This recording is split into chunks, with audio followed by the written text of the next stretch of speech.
G'day everybody. Welcome back to Paddlecast, Quarantine Edition, the new daily podcast from SupRacer. Hope you're enjoying these shows. It's a lot of fun chatting with paddlers around the world. So hopefully it's a little bit of entertainment, inspiration, motivation for you guys around the world. Our guest today, definitely an inspiration, Casper Steinfath. He joins us from back home in Denmark, in cold Hawaii. Casper's a good friend of mine. Before you get in the show, I'll tell you a little story about how him and I kind of started paddling together. I used to live in Sweden. I spent 5 or 6 years living in Sweden, and it's next door to Denmark. Back then, in about circa maybe 2010, 2011, we were two of the only guys in Scandinavia that were paddling seriously. So every time there was a little local race, you know, I'd drive 6 hours one direction, he'd drive 6 hours the other direction. We'd meet up and, you know, there'd be 5 of us on the start line, but 2 of us would be, you know, some of the most passionate paddlers in the world. Of course, Viking went on to become a world champion and one of the best known athletes in the sport. And, you know, this was in my pre-SupRacer days. I never knew that the sport was going to take me all around the world and become this crazy adventure. We were just 2 guys living in a very cold part of the world that loved paddling. And so we kind of forged a bond through that, through our days up there in Scandinavia. I spent some time with Casper and his family out there in cold Hawaii, which is an absolutely beautiful, beautiful part of the world. And Casper and his family, they're very, very interesting people. Very, very intelligent guy, Casper, and just has an incredible outlook on life and does some incredible adventures, which we talk about in today's episode of Paddlecast. Some of his crazy crossings when he paddled from Denmark to Norway. Of course, a bit in looking into his competitive career, where he wants to go in the future, and just a general chit chat about what he's been up to in this this crazy downtime. So yeah, I hope you enjoyed today's episode. I definitely enjoyed recording it. Didn't actually record the whole thing. I enjoyed chatting with Casper so much that when we got on the line, when I brought him on and I was still setting up this podcast, I didn't even bother hitting record because we just started chatting about what's been going on. Like, I honestly forgot for a good 20 or 30 minutes there that I was supposed to be recording a podcast. We were basically just catching up. I eventually remembered to hit record and we captured most of it. So before we get into the chat with Casper, just a quick heads up that we're launching a very special little project called Club SupRacer. If you want to support these daily podcasts, if you want to support SupRacer in general, all the work SupRacer does, we're going to have a members-only little paid membership club opening up next week called Club SupRacer. It's going to be a bit of fun. It's just a way for you to support, you know, the creative outlet of SupRacer. I'll bribe you with a few members-only benefits if you want to get early access to these podcasts, if you want to get some cool monthly prizes in the SupRacer sweepstakes. That'll all be part of Club SupRacer. But it's just a way for you to support, you know, what we're doing for the sport. If you think it's valuable, then I definitely would appreciate your support. No pressure. All these podcasts are always going to be free. You'll be able to listen to them on Spotify, YouTube, Apple Podcasts, no matter what. SupRacer always has been, always will be free. This is just premium SupRacer, Club SupRacer. It's just going to be a little bit of fun behind the scenes. I also go through a little bit of a preview with Casper today on Marble Racer, the new Marble Racer World Tour. Not even ready to announce yet, but I've been talking about it every bloody day on these podcasts. So look out for that in a couple of weeks. Basically, I'm going crazy not being able to commentate races. So I decided to create some virtual sup races, and I'm going to use these marbles here as the paddlers. Each one is named after one of the famous paddlers. Here's Vikings. He somehow got the pink marble. He told me I have to paint that red for Denmark.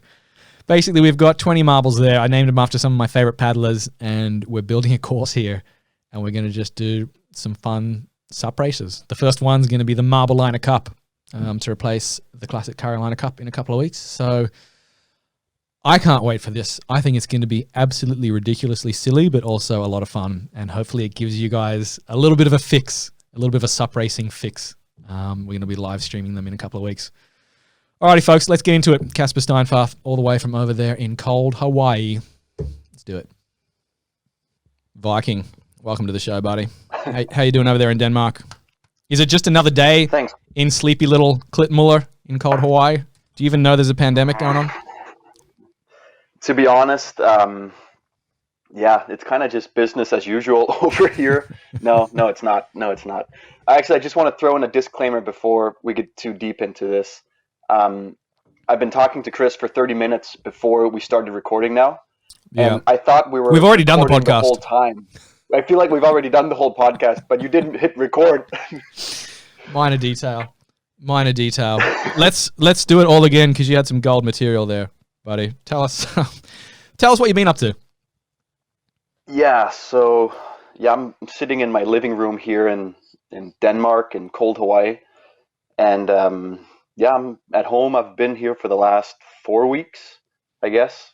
Yeah, I've kind of lost track of what day it is. I don't know exactly what month we're in either, but no, it's kind of I'm home, and it's a really, really strange time. The world has kind of stopped spinning in some ways, and I mean, I could blabber on about what I'm doing, but it's a time where a lot of the the stand-up paddle world has kind of just gone into freeze mode, and we don't know what's exactly going to happen. But I'm hanging in here in my little bunker in Denmark, and I'm trying to live life as best as I can these days as well.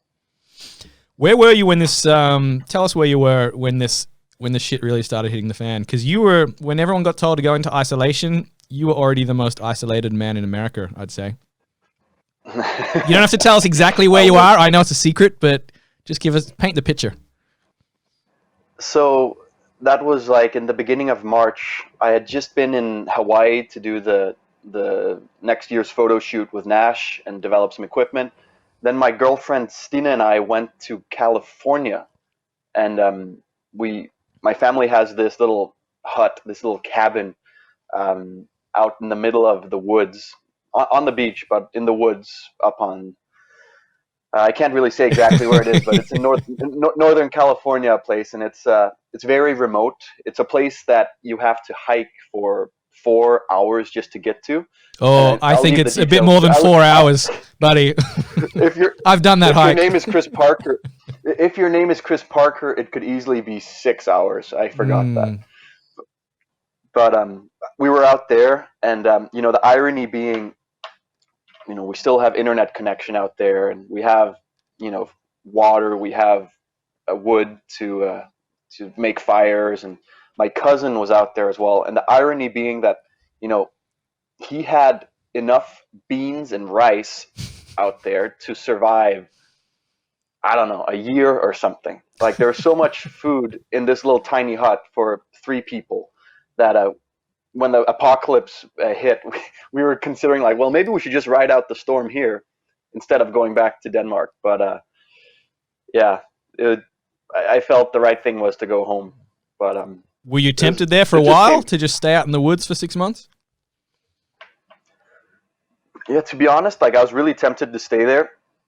But like when the whole Corona crisis started, or at least when it became like severe in Europe, and the U.S. obviously seems like it's still, maybe a couple of weeks behind Europe. Like when we saw a press release where the Danish Prime Minister said we're closing down the country and all Danes abroad should return home. When that happened, like, there's just shivers that went through my body, like. And I feel like normally I'm pretty good at handling pressure, but I completely broke down, and like felt this urge to get home very quick. And I think a lot of my worry was based on how's the U.S. going to react when things go crazy here. Yeah. And I think I just realized I would much rather, like, say if it was just like a 2 or 4 week storm, I would have been perfectly happy to stay in California at my family's hut. But I think suddenly we started realizing this is not just a short, this is not just like a one-wave hold down. This could be, a long time that we're all going to be affected by this. And just the uncertainty kind of triggered something inside me that I've not really felt before, which was an urge to really go home. Yeah. And so instead of waiting out with the bears in California, I went back to hang out in cold Hawaii. Yeah. With the polar bears, different kind of bear. I guess it's a different type of bear. So what have you been up to? What's quarantine time for Casper Steinfath look like? I heard you've started a new gardening career. We're going to be live streaming your plants as they sprout. What's that called? Slow TV. Slow TV. I guess like that Norwegian thing. That's the one where they mounted a camera on the front of a train that drove all the way up through Norway. Wasn't there like a 24-hour live stream of a train track or something like that? And they did it with the Hurtigruten as well, the big boat that goes up the coast. Oh yeah, I mean that must have been beautiful. I didn't watch it, but so we're gonna live stream from Casper's garden. I have green fingers now, and I've been setting some seeds in the ground to watch some flowers and some vegetables grow. My family has this really nice greenhouse where we live, and you've seen it before. And in the summer, you have grapes, and there's a fig tree as well, and all kinds of vegetable pots outside. And I think normally for me, I've just been so busy. Like I've always been, on the road, and whenever I came home between events for the past 10 years, it's always been to kind of just sleep or rest or go into training. Like there was always either I was recovering from something big, or I was already so focused on something else that I never got to really play with the plants. And for some reason I got to do it this time, and like I set some sunflower seeds the other day, and just yesterday they started popping up, and I was pretty rad to see something that I put in the ground, like this hopeless little seed is now turning into this plant that's this big. And like, I don't know, maybe in a month it'll be a meter tall. So who needs children? I feel like I have when you get a greenhouse. Well, I guess it might be a good practice run. Yeah. I can't, baby steps. If you can't take care of if you can't take care of a plant, you have some issues. So this is by far the longest you're going to spend at home, I'm guessing, in one season since high school. Probably. It could very well be. Ever since graduating high school back in 2012. Yeah, so that's like 8-9 years now. I've never been home for, I think, more than like 6 or 8 weeks at a time. But like it looks like very well I could be home for the whole summer now. Just the way things are going right now with events being canceled, and I mean, what are we going to do? Like we can't travel, so we have to get comfortable where we are. We're going to roll through the summer. What is that? There's the Viking marble. You gave for me the a marble pink one? races. I just thought that. I was like, how is Viking pink? That's the least Viking color ever. We can put some dark streaks on there. Actually, no, you know what? I just put Larry Kane's marble back into the workshop, into the paint shop. I'm actually here at the one warehouse where they designed some of the boards. And they got a shaping bay with a bunch of different spray cans for the surfboards. So I just took the liberty of painting all these marbles different colors. Maybe I could go in there tonight and do like a Danish flag design, bit of red and white. If you do a red and white, that'd be very, very good, because red is a fast color, and I assume it's true. You'd be the Ferrari of marbles. For the racing. But I was just looking up this whole Marbula 1 concept that you were telling me about. Isn't it insanely amazing? Have you told people about it yet, or have I just been living under a rock? I've mentioned I've had a sneak peek on a couple of the episodes this week with Connor and Seychelles, but I'm gonna bring a video if you're watching the YouTube version here. Here's Marbula 1, folks. It is the greatest thing you've ever seen. It's basically imagine Formula 1, but with marbles. It's batshit crazy, but it's addictive. Me and Callie were sitting there the other day. We watched this for about an hour, just enthralled, like season after season, race after race. This is Marbula 1. This is like the top flight of marble racing, and it's my inspiration for Marble Racer. Okay, so there they go. They're taking off down the corner, down the chicane. So we can get some audio. This is kind of like. Do they have commentators for this? They have commentators. That's why I want to do this, because I'm having withdrawals from commentating. I don't think I have audio on it, but basically there's this American dude that commentates it like it's a proper race. It's incredible. And I thought, I could do this. I miss commentating.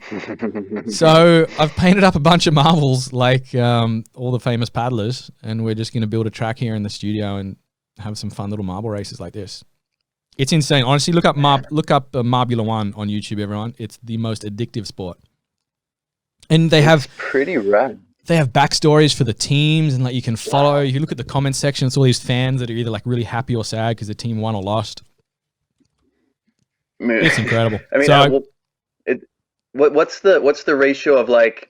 I mean, I'm looking at the balls flying around right now, or marbles. I'm sorry, and how do you like? Is it just luck? Like the guy that's some would say it's luck. If you're an Oceanics fan, it's definitely not luck because my team finished dead last this year. And I swear, there's just teams that always win. Like the Orangers and the Hazes, they're always on the podium for some reason.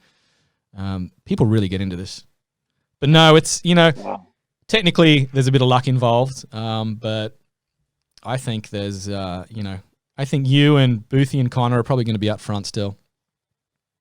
You guys will find a way, especially in you're gonna like those kind of shorter technical courses where there's a lot of turns and there's some speed sections. That's what I was gonna say. Like definitely, I think I like this concept because it's more short course oriented. It's not a long grind. Well, each lap's going to be about 30 seconds, so this was made for you. Yeah. Count me in. Are you on the line? I'll stay in there tonight and I'll paint up your marble nice and like Danish flag colors. We're gonna do the premiere at the Marbliner Cup in a couple of weeks to replace obviously the Carolina Cup. It's gonna be much shorter than the Carolina Cup. Don't worry, you're not gonna do 21Ks.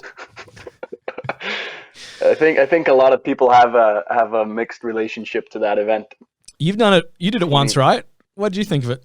I did Carolina Cup one year, and I think it was 2015 or 14, and I had a great time there. Like I remember it was a very super fun atmosphere. Like we had the whole Nash team out there at the time, and you had the big Nash house.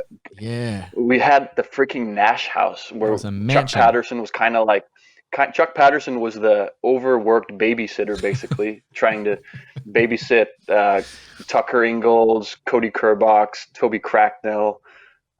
Chuck's just a big kid himself. How can he be a babysitter?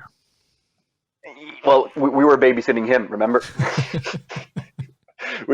I just remember like fireworks going off inside the house, and it was more of it was way more of a party than an actual race.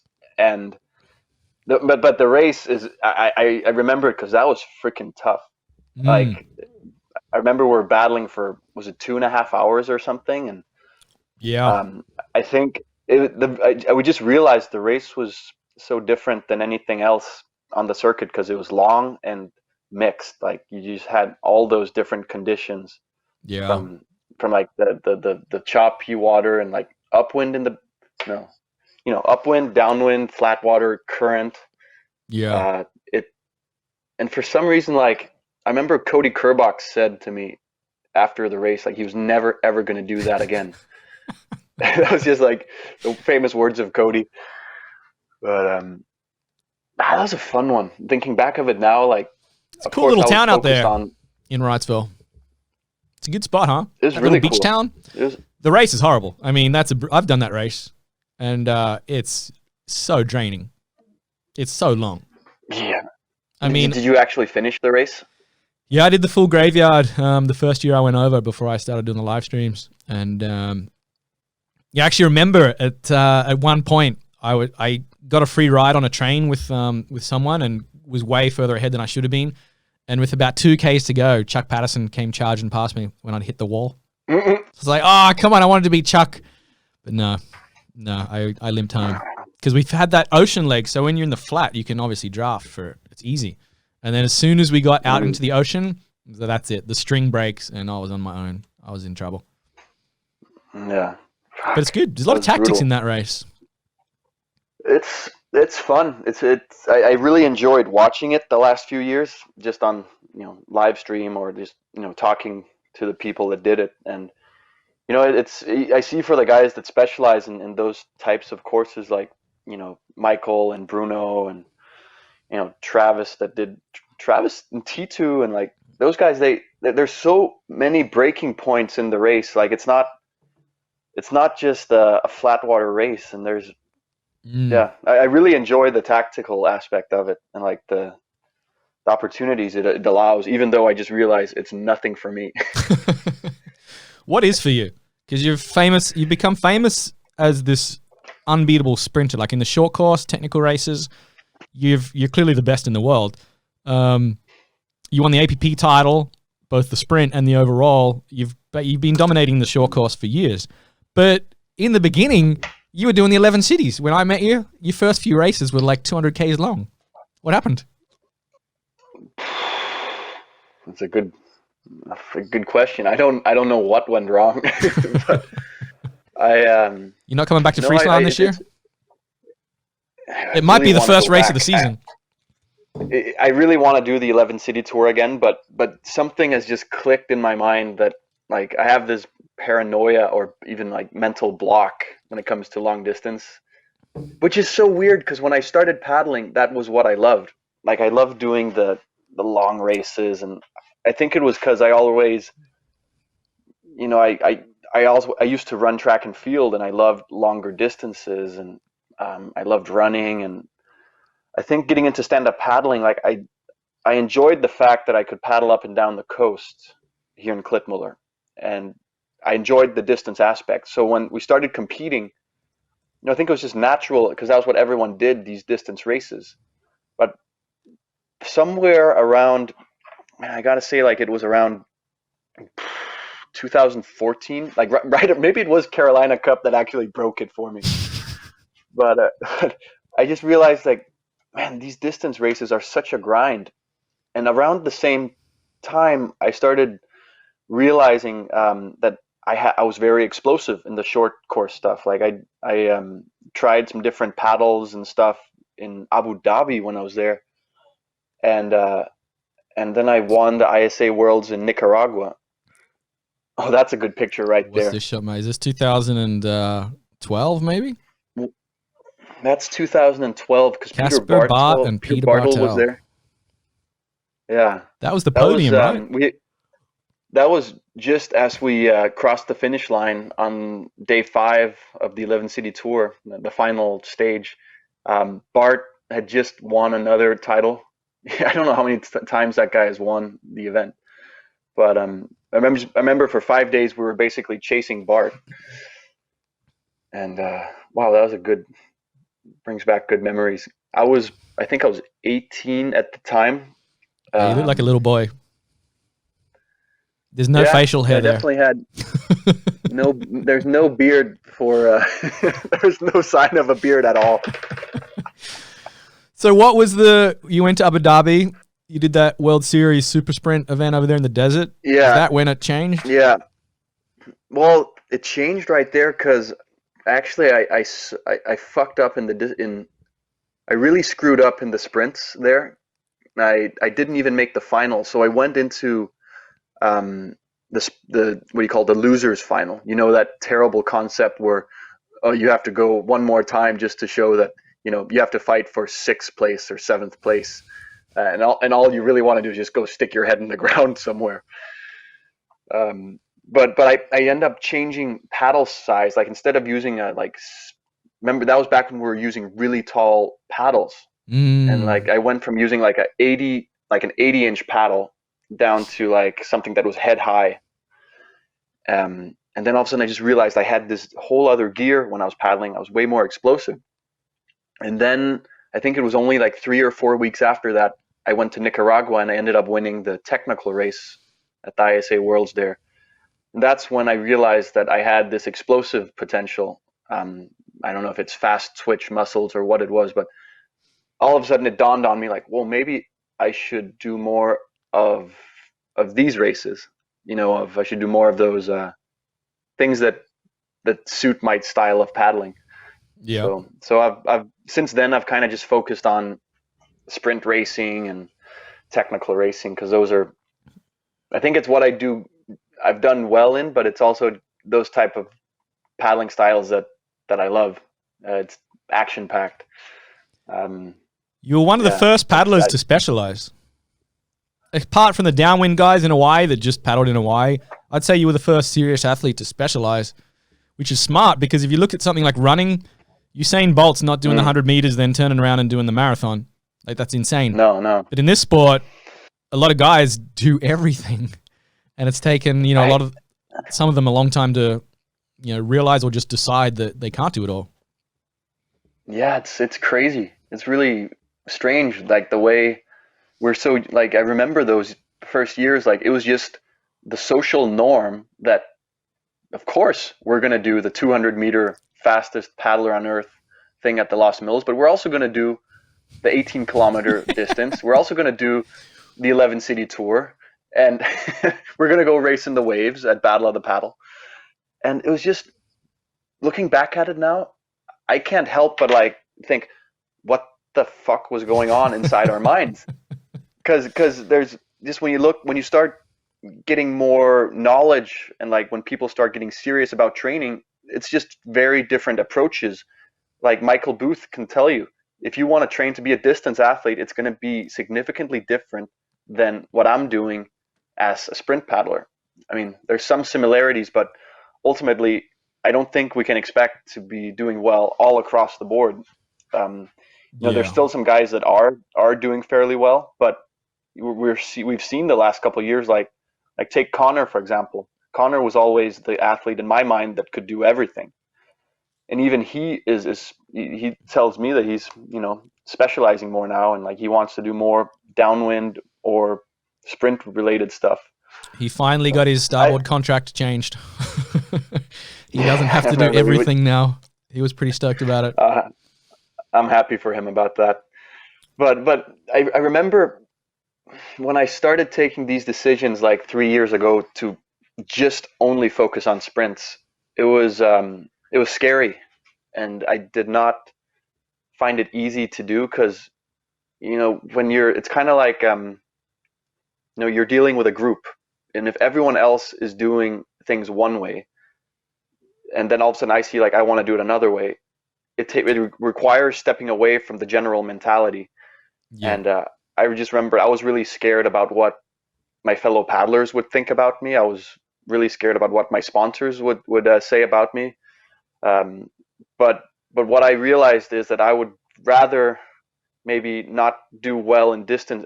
I'd rather do well in a few races than do mediocre results across the board. So like, I'd rather like maybe get first place in the sprints and then like, I don't know, last place in the distance than fifth place results. Yeah.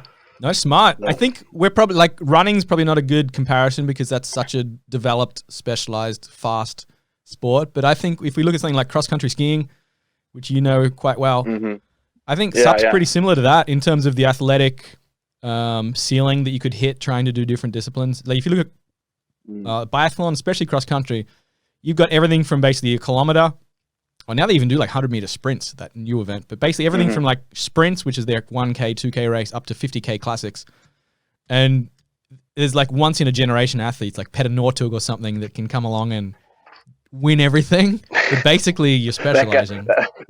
That guy is one of my favorites, Petter Northug. He's my hero. I love that guy.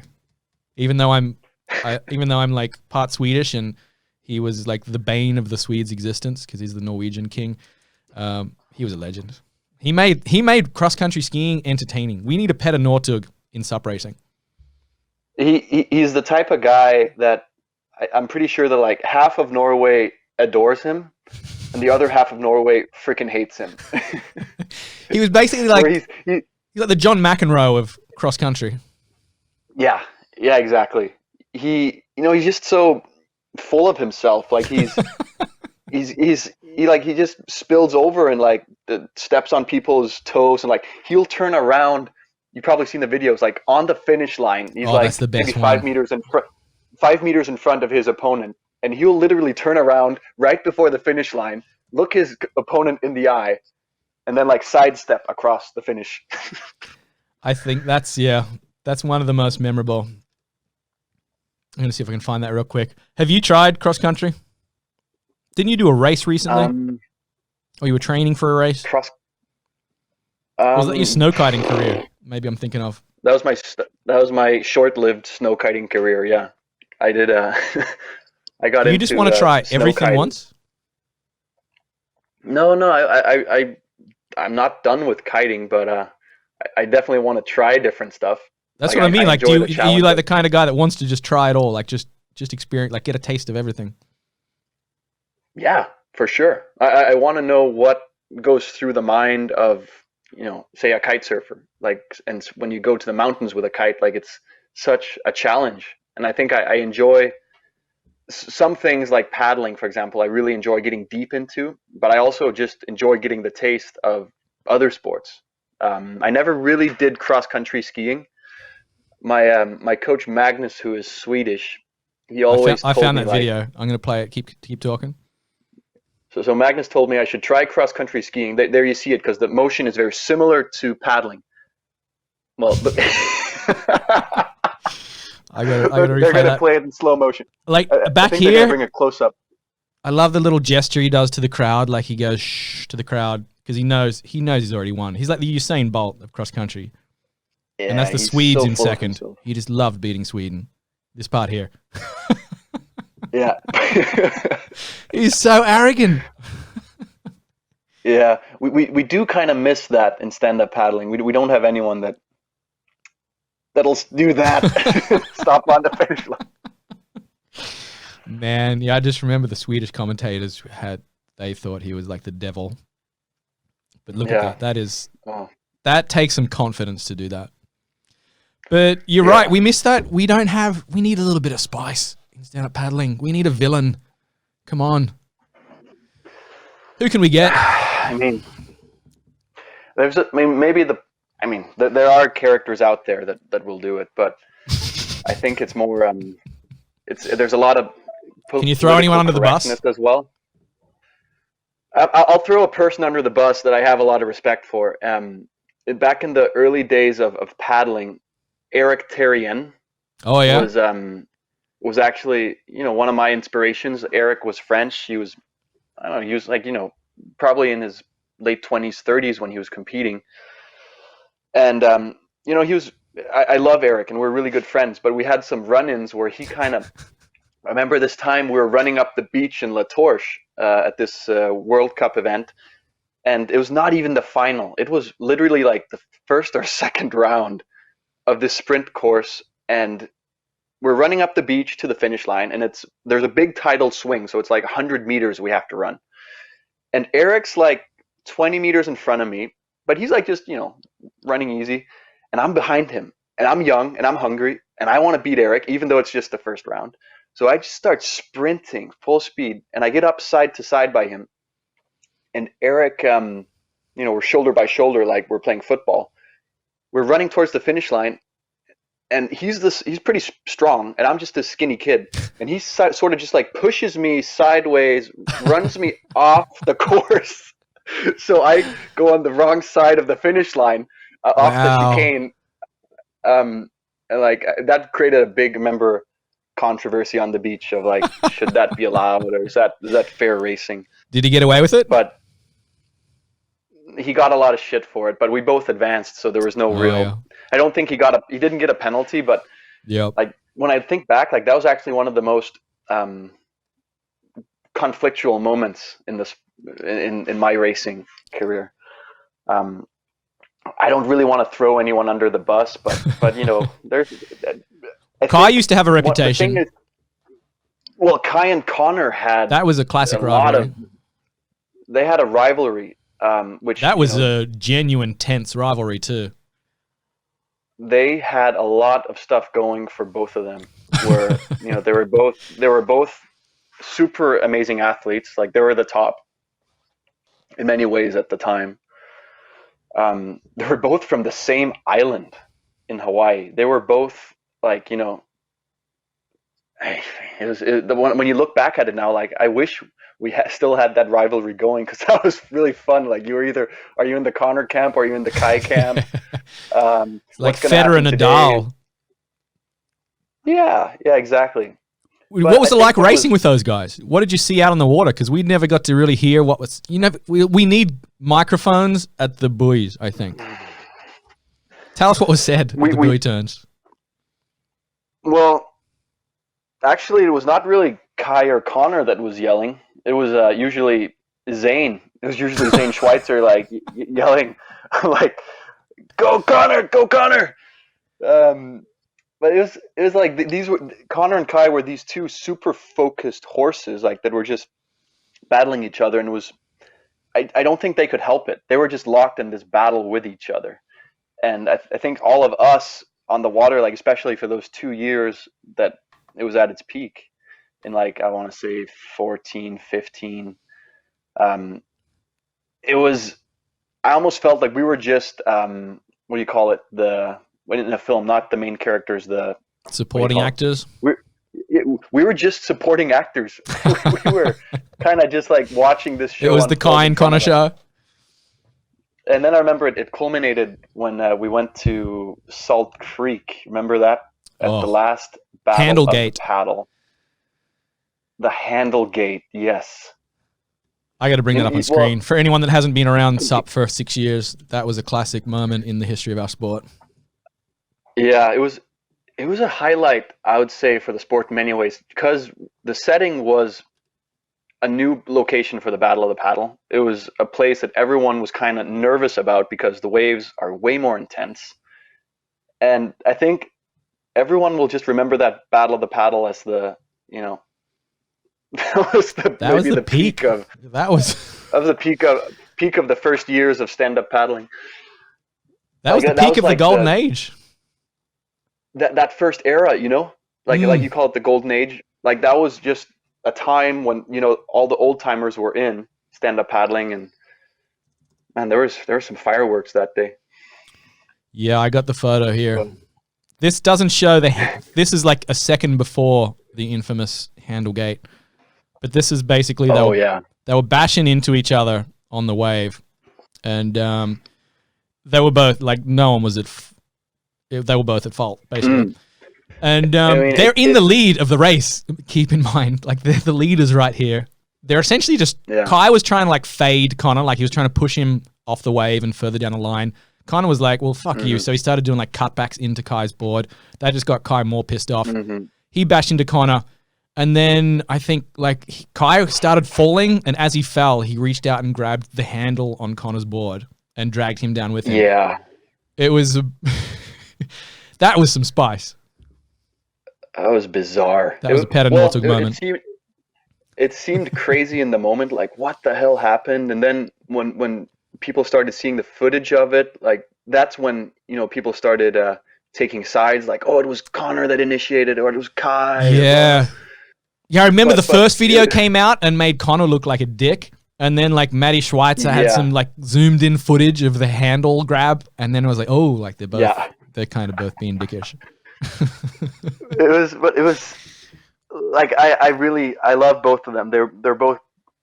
I'm happy to call both of them my friends, and I think it was. I mean, they have such a long history together, like learning how to win. Like they were battling each other as Groms windsurfing. Oh yeah, and there's. I think that was just like a culmination of it, and it was kind of like almost a Cold War that had just built itself up. Like there's all this tension. And there was just a moment where maybe both of their minds just clicked. And I mean, but back if you fast forward to today, we don't really have that type of rivalry in the sport right now. Like there's. Here's the photo. Do you see anything like that? No, I mean Annabelle Candace was a good rivalry, but that was kind of at the same time, and a lot of that happened. It wasn't as well publicized just how gnarly and intense that rivalry got. And again, we're going back a few years as well. Here's this photo. This is how long Connor and Kai have been fighting each other. Oh yeah. That's Robbie Nash. 2 Groms. Robbie Nash, your sponsor, the legend. And Connor and Kai. Connor's got to be freaking 9 years old, 10 years old there. Kai's a couple of years older than him. So they've been doing this for their whole life. That just shows right there. They were locked in some type of game with each other from such an early age. That's such a cute photo. and Robbie had a lot of hair at that point as well. Robbie's a strapping young lad right there. What's it like having Robbie Nash as your sponsor? Because he's a titan of the industry, of several industries. He's a legendary figure, but he's also a pretty intense dude. Like he's got a strong personality. Maybe intense isn't the right word. He's just.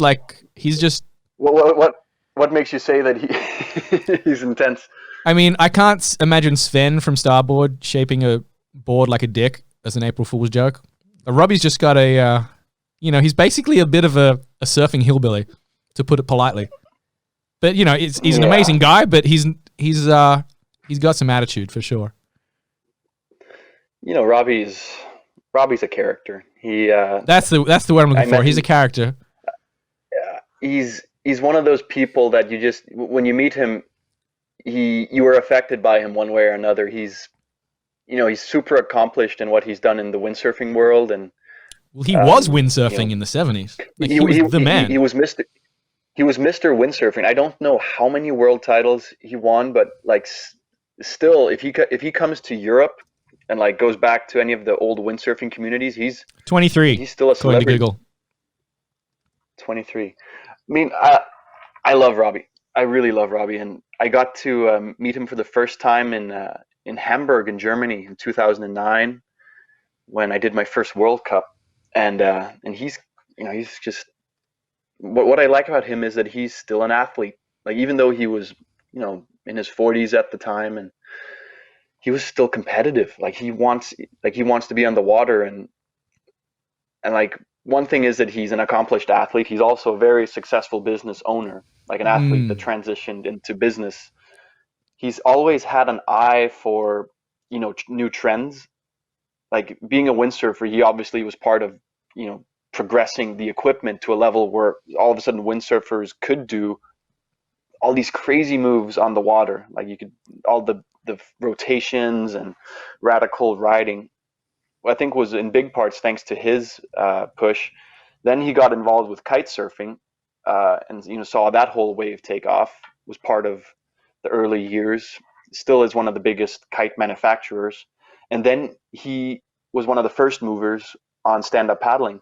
So what really blows my mind with Robbie is that he's always able to see new trends as they're about to happen.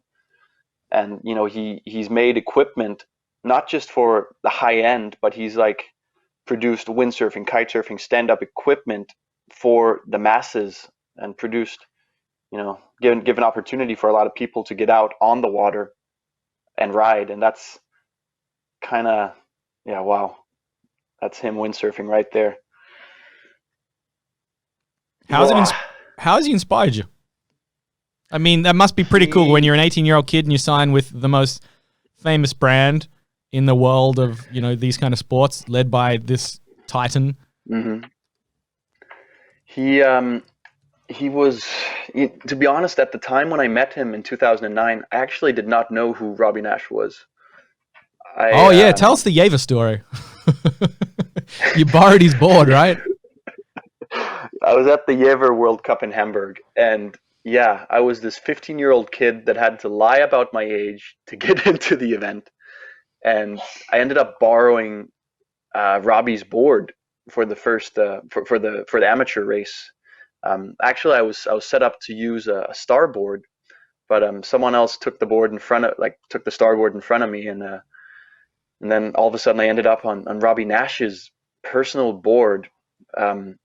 And I'm so happy that happened, because I got to, without really knowing who Robbie was, I could immediately sense that there was some type of, okay, this is a very amazing person. Look, he's surfed massive waves, and his lifestyle just appealed to me. It's about competing and doing my best on the water and in the eyes of performance, but he's a kid. He likes having fun as well, and that's he's not a boring person in a sense that he's definitely not boring. Whenever I'm hanging around Robbie, it's always a good time. What was that board called? The Penetrator? The April's Fool board was called the Penetrator, and I gotta find it. It was kind of like one of those things. You did a big article on it, but yeah, here we the go. Penetrator was an April's Fool that kind of broke the internet. Like if you watch that, It had video, a unique shape.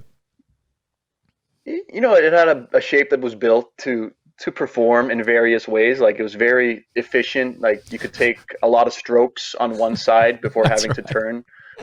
It was also good if you were, as Robbie said, it was optimal for drafting. Like if you had to draft someone, like how would you feel like being drafted by the penetrator? Yeah, that was I don't think this is just an image. It's not the video. That's right. They took the video down after April Fool's Day. But yeah, that was a I classic. think it. That's still my favorite April Fool's joke in SUP. I don't think everyone. Did you ever get to loves paddle it, the but, penetrator? Have you seen that in person? I'm guessing it's over there on I've Maui seen it in somewhere. person. I never got to try it. Rumor is that someone took it out at Hokipa one day, and the penetrator snapped. Oh yeah. It snapped in two. So yeah. what's the future gonna hold for you, Viking? We're all gonna be off the water for most likely the next 6 months, or maybe, you know, let's say optimistic, the next 3 months at least. Mm-hmm. Mm-hmm. What are you going to do when we come back? Because I think you were one of the first guys that saw the opportunity to do things other than racing. Like the adventure side seems to have kept you motivated. Is that accurate? I think the adventure side was there even before I started paddling. I was always fascinated by, you know, trying new things and doing crazy projects. So I think for me, it's very natural to always try to push myself to new limits. And yeah, now you're bringing up one of those crazy projects. Where This is your the movie Norway trailer. saga. Yeah, that was when I tried to paddle to Norway, and that, I mean, that kind of, for me, exemplifies.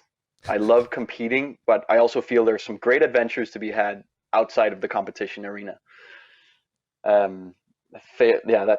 Oh my God, I failed paddling to Norway that first time, and wow, yeah, I kind of lose my, like, every time I watch that, I kind of lose my track of what I was saying. What kind of memories does it bring back watching this? It brings chills to me.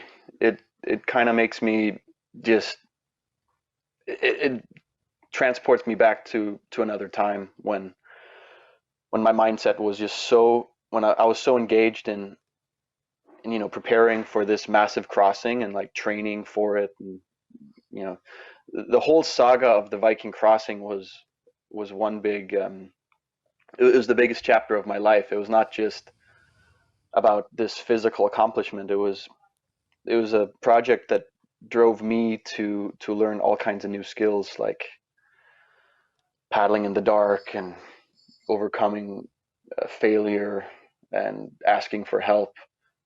I felt, I'm just rambling right now, but basically that whole project taught me a lot Keep about rambling. This is good. my stuff. No, the project taught me a lot about myself in a way that I did not expect. Like I was not expecting for it to become this big saga about my ego and my limitations as a single human.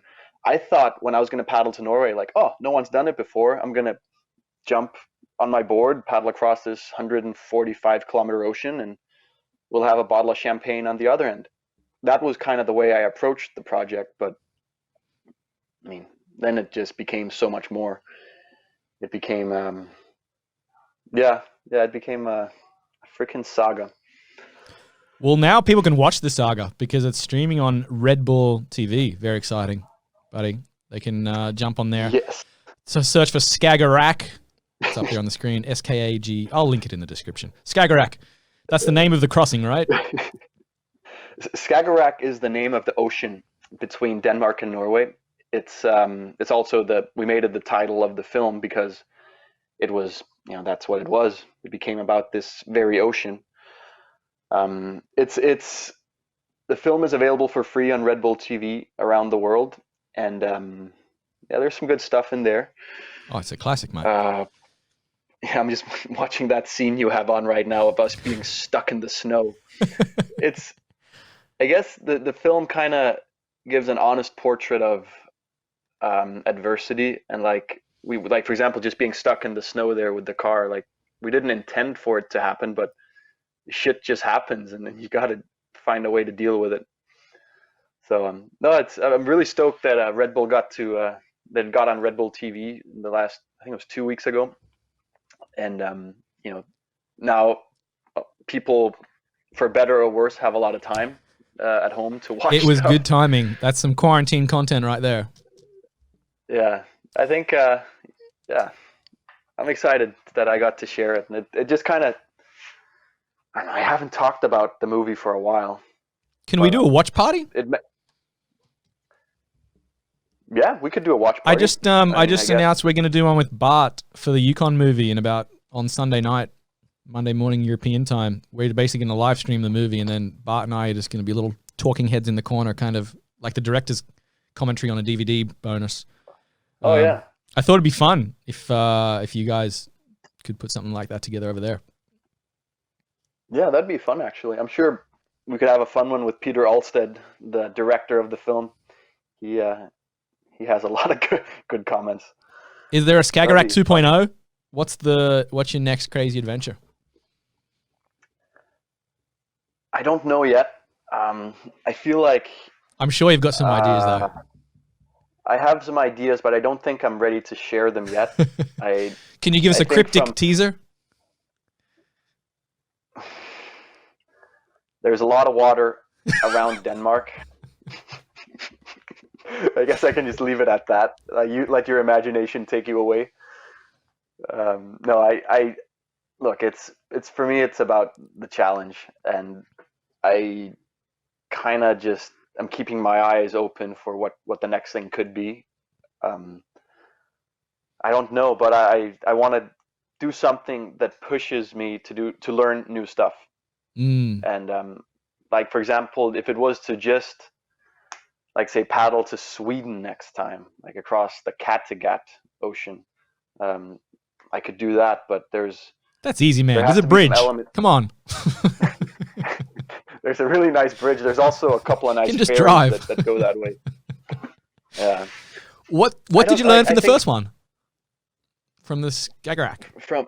What did you learn? From Skagerrak, I learned that, the actual things I learned was how to deal with paddling in darkness, paddling in minus 10 degree temperatures. I learned about navigation. I learned a lot of like concrete skills, but I'd say the biggest thing that I took with me from Skagerrak was the power of teamwork, of like realizing that you can't do.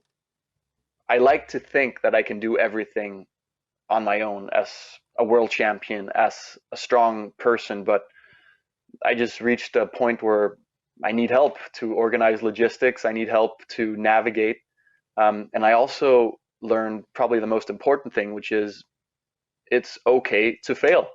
And it's probably necessary to adapt a mindset of failure sometimes, where after the first crossing that went wrong, I just realized I was very unprepared. And instead of taking that failure and just beating myself down with it and like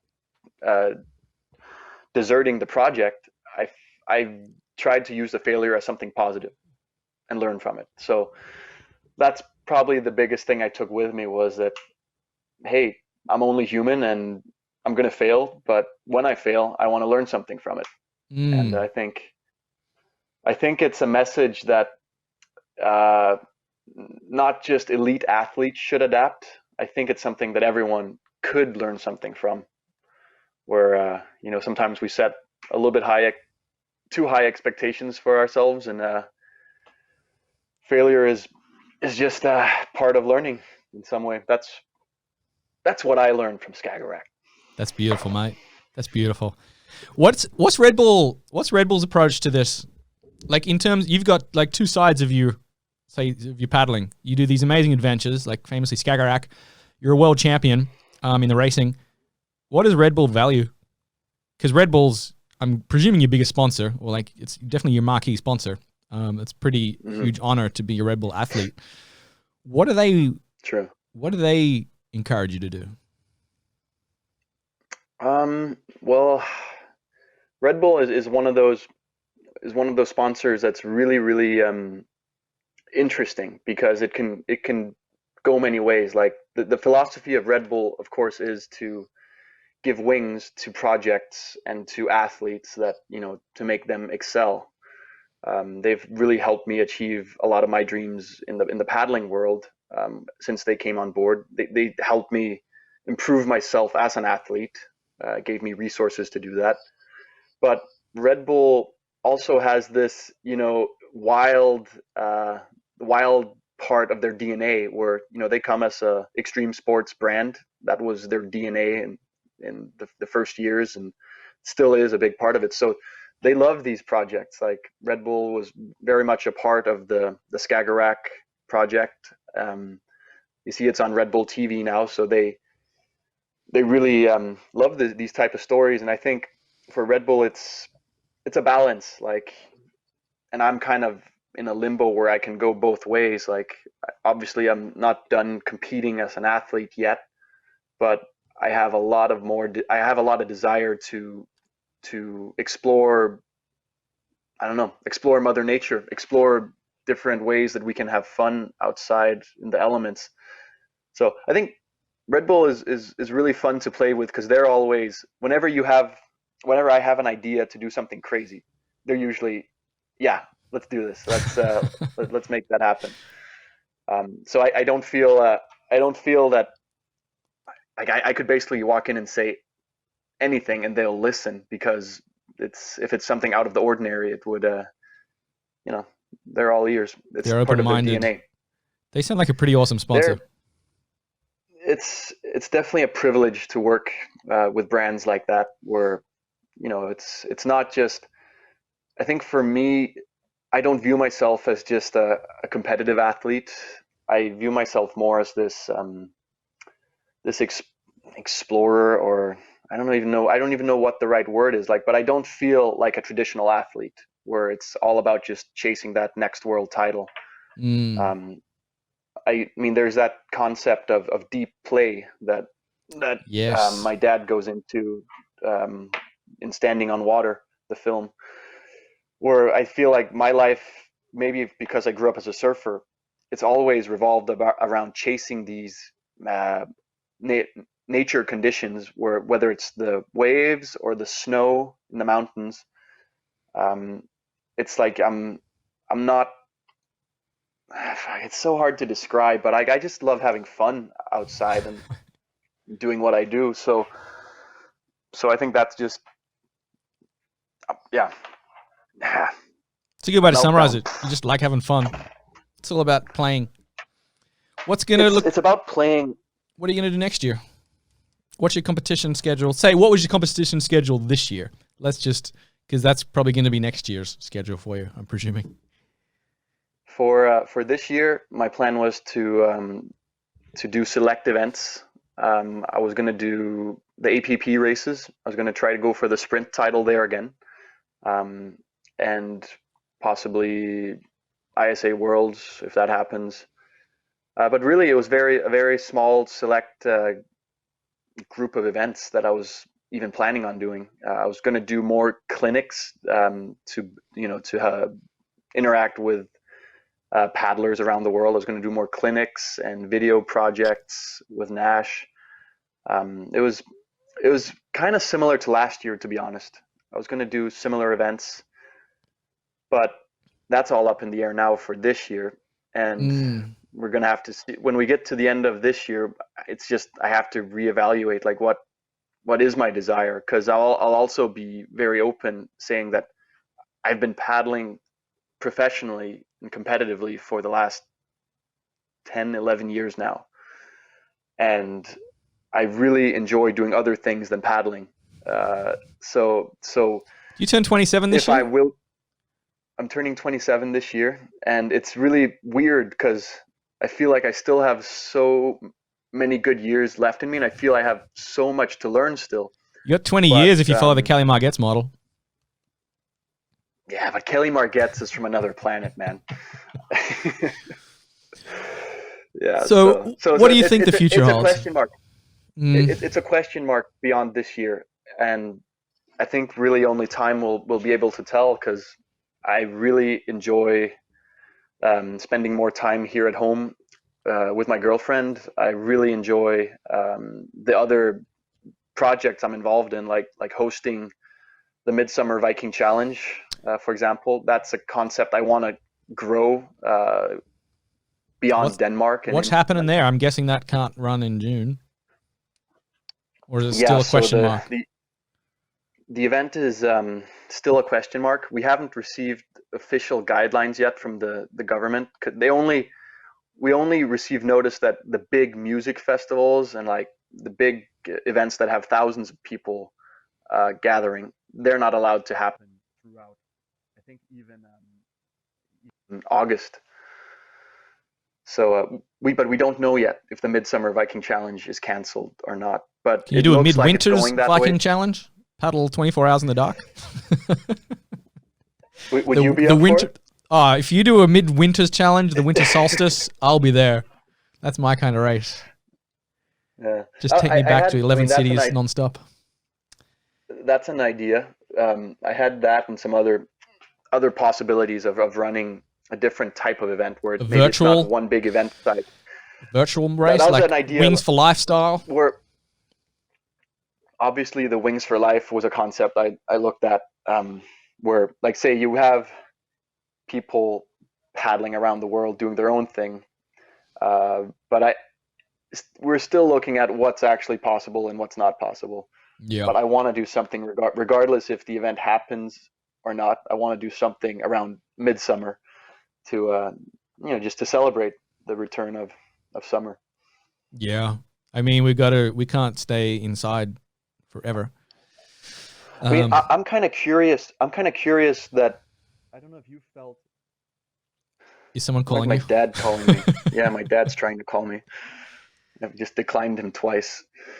But no, what was it I was saying? Oh yeah, have you noticed the change in your approach to this whole Corona crisis? Like, since the day, I mean, for me, it's a month ago that we went into lockdown. A month ago, it was all kind of scary. It was chaotic. And, it was kind of like, okay, we're shutting down because there's a threat and we have to do what's right. I think when that happened, my mindset was that, okay, this is serious, but, in 2 weeks, 4 weeks, it'll be done and we'll be back to a more normal life. Like, we're doing what we have to do now to make it better in the future. It's just going to be 14 days. But then, like, I guess it was last week, I started realizing, shit, this is not, and that was like when, all the big festivals got shut down, like Roskilde Festival in Denmark, for example. Like, this is not just a short-term thing. This is going to be something that affects us physically and mentally, maybe even 12 months from now. Like, I'm not an expert, but it's just like all of a sudden I could feel that I no longer had this desire necessarily to get back out and be social. Yeah. Like I could feel people that I talked to were eager to get outside and, out of their apartments and stuff. But I just kind of don't, maybe there's not the same, of course people want to get out, but the hunger has changed. And like maybe it's just seeping in that this is maybe a long-term reality we're dealing with, that we're not going to be able to do the things we want to do. So, I don't know. Yeah, this is going on for a long time. Because really, so maybe let's face it, the essential things are going to be reopened first. Sup races are the least essential thing in the world. We're the last ones coming back. So I think this is probably most of the year that we're going to be chatting over the phone. That could well be even, and watching what's the Marbula 1. Marbula 1, the Marble Racer World Tour. Look out for that in a couple of weeks. That's going to keep me sane at least. But you've been a pretty incredible ambassador for this sport over the years. Just the way you promote the sport on and off the water. You work with the ISA is quite famous. You're probably single-handedly have held their credibility together through their darker times. with the sub community. Where do you see yourself in like 10 years? Or 20 years if you're a Kelly Muggets, when you retire from competitive racing? Man, that's a hard question. I definitely see myself involved with stand-up paddling in one way or another for many years to come. It's been a big part of my life, and I can't just walk away from it overnight. I see my career as an active athlete, the way things are going now, that's going to stop at some point. Maybe it's next year, maybe it's in 5 years. I don't know. But I'm actually very excited about stand-up paddling in different ways where, there's more and more people paddling around the world than ever before. It's hit the masses, but I think more can be done to stimulate the masses or create new adventures for the masses. I'm really excited about hosting events like the Midsummer Viking Challenge. I'm opening a surf sup school here in cold Hawaii with two of my good friends Tell this us more. summer. And, well, it's there's going to be an official announcement in the next weeks, but we're opening a school. It's a different product than what's out there now. Think of it more as like the mountain guides of the ocean. Like, we have some great conditions here, and we have a lot of interest of the people that want to come here, but not everyone knows where to go to get the good surf. And it's more like a quality oriented surf school where you'll have great instructors, you'll have people that can help, you have a great holiday or teach you foiling, etc. So it's still in the works, but I really get a kick out of maybe the more, what's that word? Entrepreneurial yeah. side. But no, I like the business side of. So this is more of an experience. You want to make this more of an experience for people. I want to make an experience where people don't just come to a surf school and be a number. Like you come to our place, and we're on first name basis, and we give you an adventure that you'll remember and that can lift your level as well. So that we're offering many different things, but I really want to get more into that side of it, about coaching and teaching as well. Nice. Look out for it. Well, on that note, buddy, we've just hit the 1 hour mark, and I promised everybody I'd try and keep these to a respectable length, seeing I'm doing them every day, mainly for my benefit, because I don't know how many more nights I can stay up all night editing these podcasts. But no, it's fun. I do enjoy these every day, chatting with you guys around the world. That's good. And I hope it's keeping people connected. Are we going to let's do a watch party for Skagerrak. I don't know what the legality of it involves with Red Bull streaming rights and everything. Sure you guys could figure that out. Call old mate down there in Austria. I'll ask Peter about it. He's the mastermind. All right. Yeah, that'd be fun. And then we'll see you at the 11 cities. Is that right? Yeah. It could very well be. First event of the season. The world. the season opener. Yeah, exactly. One day. I know you're going to come back to that race one day in the future. I definitely am coming back to that race at some point. And if they make a golden buoy at the 11 cities, like the buoy after 200 meters, and like there's a, I don't know, yellow jersey or something, I'd be even more stoked. You'd have the green jersey pretty safely, the sprinter's jersey. Oh yeah, the sprint jersey. Yeah, the Tour de France style. Man, I wonder if Tour de France is going to happen. Oof. I mean, if the Olympics went down in July, no way Tour de France is happening. No. There's like 100,000 people on each corner of that mountain. Yeah. It's crazy times. Yeah. Well, you're riding it out in a pretty special place over there in cold Hawaii. I look forward to getting back there one day when all this is over. And until then, we look forward to following your gardening tips and your 24-hour live stream of your plants sprouting. Get that rolling. Slow TV coming your way. All right, mate. Thanks very much for sharing your time. It was an absolute pleasure. We'll catch up with you soon. You too, Chris. All right. Thanks for having me. Cheers, buddy. You. Ciao.